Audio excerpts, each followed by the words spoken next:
ओम नमो भगवते वासुदेवाय। आइए साथियों, जैसा कि आप जानते हैं, हम प्रतिदिन गीता के श्लोकों की यथाउचित व्याख्या करने का प्रयास कर रहे हैं। उसी क्रम में आज हम गीता के प्रथम अध्याय के द्वितीय श्लोक की व्याख्या करेंगे। तो संजय जी कहते हैं, दृष्ट्वा तु पांडवानीकं व्यूढं दुर्योधन सदा आचार्यमुपसंगम्य राजा वचनम् अब्रवीत।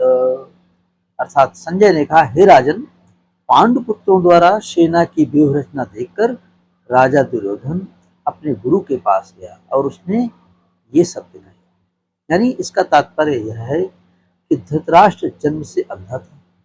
दुर्भाग्यवश वह आध्यात्मिक दृष्टि से भी वंचित था। वह यह भी नहीं जानता था कि उसी के सामने उसके पुत्र भी धर्म के मामले में अंधे हैं, और उसे विश्वास था कि वो पांडवों के साथ कभी भी समझौता नहीं कर पाएंगे, क्योंकि पांचों पांडव जन्म से ही पवित्र थे। फिर भी उसे तीर्थ स्थान के प्रभाव के विषय में संदेह था। इसलिए संजय युद्ध भूमि की स्थिति के विषय में उसके प्रश्न के मंतव्य को समझ गया। अतः वह निराश राजा को प्रोत्साहित करना चाह रहा था।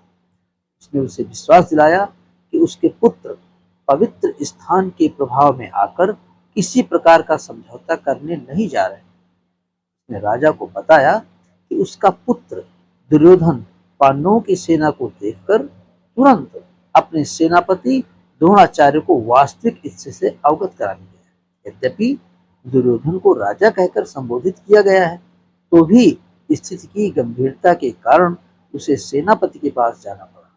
अतएव दुर्योधन राजनीतिज्ञ बनने के लिए सर्वथा उपयुक्त था, किंतु जब उसने पांडवों की व्यूह रचना देखी तो उसका यह कूटनीतिक व्यवहार उसके भय को छिपा न पाया। राधे राधे।